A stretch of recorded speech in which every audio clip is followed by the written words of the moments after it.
All right, so today we're diving into Bangladesh, Yeah. and it looks like we've got some really cool stuff to talk about. Yeah, we do. From what I've seen, this culture is super diverse, so Right. I'm pretty excited to get into it. Me too. Okay, well, let's just jump right in. First off, the Bengali language Mhm. seems to be a huge part of the Bangladeshi identity. Oh, for sure. Like it goes way deeper than just being a way to communicate. Absolutely. Our sources show it's like a source of national pride, you know? Yeah. The language movement back in 52 was a big deal. Totally. I mean, they fought hard for recognition of their language, Mhm. and that even led to International Mother Language Day, which is pretty amazing. It really is. What was it about that struggle that solidified Bengali as so important to the national identity? Well, I think it's because that movement showed everyone how much language mattered to them. Right. It's like Yeah. Bengali became a symbol of their culture, their Yeah. self-expression. Yeah, I can see that. And naturally, that feeds into their literature, which is a big deal in Bangladesh. Okay. Rabindranath Tagore. Oh, yeah, the Nobel Prize winner. Exactly. And his poem, Amar Sonar Bangla, is their national anthem.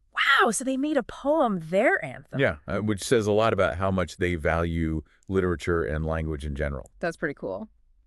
So, moving on from language, Mhm. their festivals are something else. Pohila Boishakh, their New Year celebration, Oh, yeah. sounds incredible. That's a huge deal. They have this Mongol Shobhajatra procession with all these crazy, colorful masks and floats. Yeah, I've seen pictures. What is it about these celebrations that makes them so vibrant and important? So Pohela Boishakh isn't just about a new year. Okay. It's also about their heritage and starting fresh. Right. And the Mongol Shobhajatra specifically uses a lot of symbolism to bring good luck and ward off bad stuff. Interesting. And it's really cool to see how they celebrate both Islamic festivals like Eid al-Fitr and Hindu festivals like Durga Puja with the same energy. Yeah. That shows a lot about their community. It really does. And then there's Pahila Falgun, which is like the first day of spring. Okay. Everyone wears yellow and red, and there's music and dancing. It sounds really festive. It is. Okay, well, I've got to ask about the food. Bangladeshi cuisine. Oh, yeah. It's all about the spices, the rice, the fish. Yeah, a lot of flavor going on there. Their biryani sounds really unique. It is. Apparently they put potatoes in it. They do. It's not like other biryanis you might find. Right, so what makes it so different? Well, first off, they use this specific mix of spices that you won't find everywhere. Okay. And the potatoes, they kind of change the texture and add another dimension to the flavor. I can imagine. And because Bangladesh has so many rivers, fish is a big deal. That makes sense. They have this national dish, hilsa, in mustard sauce. Ilish bapa.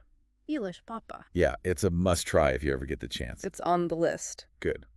And don't forget the pitha. Pitha, the rice cakes. Yeah, especially in the winter, those are really popular. Okay, now let's talk street food because I'm getting hungry just thinking about it. Oh, yeah, their street food scene is amazing. Fuchka, shalmori, chatpoti. It all sounds so flavorful. It is. It's like a whole other world of food to explore. For sure. Okay, shifting gears a bit, let's get into their music and art scene. Mm-hmm. They have this ball music, which is really interesting. It's folk music, right? Yeah, it's like mystical folk music, and they have these wandering minstrels who sing it. So like traveling musicians. Exactly. And their songs often deal with really deep philosophical themes, Interesting. but they use really simple language, which is Oh. kind of cool. It's like they make complex ideas accessible. Yeah, exactly. And then you've got Nakshikanta. Those are the embroidered quilts, right? Yeah, they're beautiful, and they actually tell stories through their designs. Wow. It's pretty incredible how much art is woven into their daily lives. It really is. And their dances, too. They have influences from Manipuri dance, and then these really lively rural dances inspired by Bhangra. Oh, cool. It's a really diverse artistic heritage. It sounds like it. So, beyond all the art and festivals and food, what about their social customs? Well, one thing that really stands out is their hospitality. Yeah, I've heard Bangladeshis are incredibly welcoming. They really are. They have this saying, doctor's orders. Doctor's order. Yeah, it's basically their way of insisting the guests eat more. Oh, wow. So they're serious about their hospitality. Oh, yeah. That's pretty cool. And they have this tradition of touching elders' feet as a sign of respect. Oh, yeah. That's a beautiful custom. It is. And even something as simple as their tea culture, their cha, it seems to be really important socially. It's huge.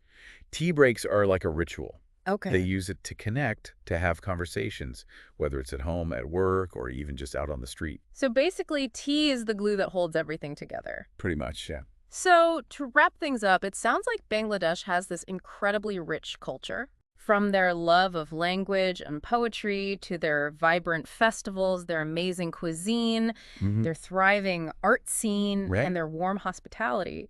Absolutely. It's really fascinating. It is. I think it's so cool how all these different elements come together to create this unique cultural identity. Yeah.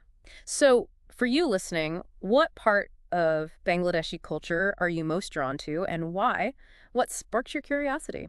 That's a good question to think about. And next time on the deep dive, we're heading to South America to explore the world of Peruvian culture. Ooh, looking forward to that. But for now, from both of us, Shobai Balo Thakben. Shobai Balo Thakbin.